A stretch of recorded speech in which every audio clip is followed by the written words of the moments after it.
Well, at least the shows are quick. I'm John Retton with my review of AEW Dark Elevation and AEW Dark from this week. Why am I doing a double review? Well, 25-minute runtime for AEW Dark Elevation, 40-minute runtime for AEW Dark. 10 matches and about an hour's worth of action. I'm going to be doing double reviews from now on unless there's enough to unpack from one particular show. Let me know your thoughts on both these shows in the comments, please. Don't pull up no chairs. This ain't going to take very long. Tony Schiavone, Paul White, and Mark Henry on commentary. A whole 4 matches for AEW Dark Elevation. Dustin Rhodes beat a guy named Gustavo. When, Gustavo disrespected Dustin. You never want to disrespect Dustin the Wind. And Dustin ends up hitting a backland driver, 1, 2, 3. There you go. Wardlow then beats a guy named Will Austin. It was a mauling. Powerbomb, one more time chant, and Wardlow's like, haha, no, casualty of war, and there we go. And then we have Santana Ortiz versus Jaka and Sean Maluta. And I've liked Sean Maluta whenever I've seen him on either WWE programming, any indie appearances that have been broadcast, or the occasional AEW appearance. The guy's got talent. I've never seen this guy Jaka before. They just bounced around like Super Bowl. They got a couple shots in, but Santana Ortiz got a quick victory. Outlined in chalk. Oh, I see, outlined in chalk. I don't know why that made me laugh hearing Paul White say that. Hearing a white guy say outlined in chalk just makes me laugh. As a white guy, it is hilarious. So they got the victory pretty quickly. Then we get Emi Sakura, Nyla Rose, and Diamante with Lulu. Lulu has had like 15 different last names. I don't fucking understand it. And the useless Vicky Guerrero taking on Kylan King, Red Velvet, and Rio Mizunami. Sorry, I'm just going to call her Rio. Rio with a Y. Anyway. Was it bad? No, wasn't bad except for one particular move. They bunched up the entrances because 25-minute runtime, and when they started this, they had 9 minutes left. And Mizunami did the chops in the corner and everything, did all that stuff. And then Diamante got a pretty good pop because she's either from Miami or surrounding areas. Kylan has improved a lot. Velvet got the hot tag. More on Velvet here in a second. Double arm backbreaker by Emi. And then we get the surfboards. Whoop, whoop. And doing that. And then Mizunami got tagged. Lifted Nyla pretty impressively. And then Red Velvet nearly died on a freaking Spanish fly. She nearly goddamn snapped her neck trying to do a top rope Spanish fly. To quote Dusty Rhodes when he talked to Big Bubba Rogers in, I believe, 1985-86, I think it was 86, don't do shit you don't know how to do. Do not do shit you do not know how to do. And I like Red Velvet. I think Red Velvet has a lot of talent, but she missed that moonsault on, a live broadcast one time. I believe that was against Jamie Hayter. That was very fucking painful to watch. And she nearly brained herself diving on the bunny, going outside, pretty much hit her head into the goddamn guardrail. Red Velvet has talent. She has pizzazz. She's beautiful. She has a lot to offer to AEW. She ain't going to be able to offer that and improve if she's landing on her goddamn neck. So hopefully she maybe doesn't do that stuff, figures out, some shit that she knows how to do, and maybe get better. Or just cut some of that shit out and do some athletic shit where you don't need to lay on your goddamn head. And then Beast Bomb on Kylan King, 1, 2, 3. All right, that's it for that. Moving on. 6 matches for AEW Dark. Since they had Rampage and Dynamite back-to-back, they taped Dark Elevation before Rampage, and then they taped Dark before Dynamite. Or maybe it's vice versa. I don't really care.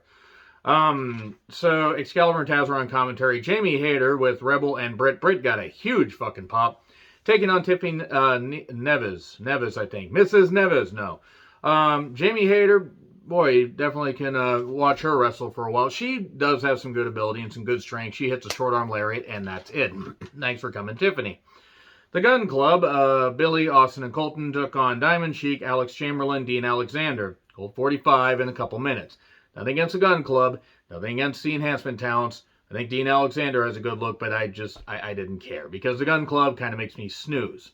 Though I'm happy that Billy's getting to wrestle with his kids. Statlander, Thunder Rosa, Red Velvet versus Nyla Rose, Emi Sakura, Diamante with Lulu Pencil, or whatever her name is, and the useless Vicky Guerrero. I love Thunder Rosa.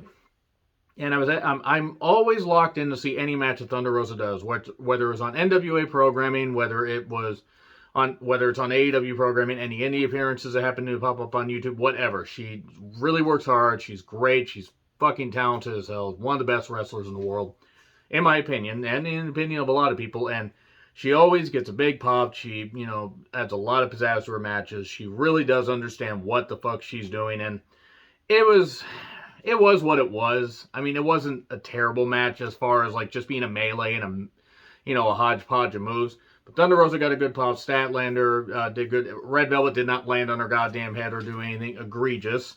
And then everybody get in here. Final slice on Emi Sakura, 1, 2, 3. I don't really care for Emi Sakura as far as a personality, but as a wrestler, she's fine. And then Jade Cargill and Mark Sterling talk about the TBS Championship Tournament and how Jade's going to win. Let me just say right now that if Jade is the first TBS champion, oh boy, they are rocketing her way too soon. She looks great, and unfortunately then the bell rings. She has enough poise to where she can get by in short matches or 6-woman tags. She can't carry long matches yet, and her in this tournament is going to expose her. She already got exposed against Layla Hirsch. I'm not saying that she can't get better. No, she ain't there yet, and they think she ain't going to be there yet for, I'd say, at least a couple years. Lance Archer took on O.T. Fernandez. Drug him out from the tunnel. Chokeslammed him into the ring. Hit him. I think O.T. got a couple shots in, and then got hit with the blackout 1, 2, 3. There you go. Eddie Kingston was on commentary because he's facing off against Lance Archer in the World Title Eliminator Tournament. Kazarian took on Aaron Solo with Nick Camarado at ringside. QT was on commentary, and I started to fall asleep because QT may be a lovely person outside the ring, but as far as a wrestling character, he's boring. The match is fine. Solo can work. Kazarian, very nice guy, world traveled. He got the victory with the cross-face chicken wing. It wasn't a bad match, and Camarado made his presence known. Kind of hard not to, considering he's a big, beefy guy. And then Garcia 2.0 and Serpentico took on Dark Order members 10, Colt Boom Boom Cabana 5, Alan 5 Angels, who's doing the mask, non-mask thing, not like Al Snow as Avatar, and Stu Grayson. Crowd is into it. At least Serpentico's away from Luther. It is nothing against Luther personally, but that tag team didn't work, and I think Serpentico just being a guy that can show up in these multi-man matches, even a little bit. I'm not saying he's a world beater, but I think that he's better than what he's been presented as. 2.0, they make the most of the ring time. We get a melee with all the moves and a full Nelson on Serpentico for the victory. That's it. So yeah, as long as Dark Elevation and Dark continue to be short shows like this, like if they're 40 minutes max, then I may just start Human Centipeding them together and just giving you a review on Tuesday afternoon/evening. Anyway, let me know your thoughts in the comments. Like, share, subscribe, Twitter handle in the description. I'm John Ritlin. I'll see you soon.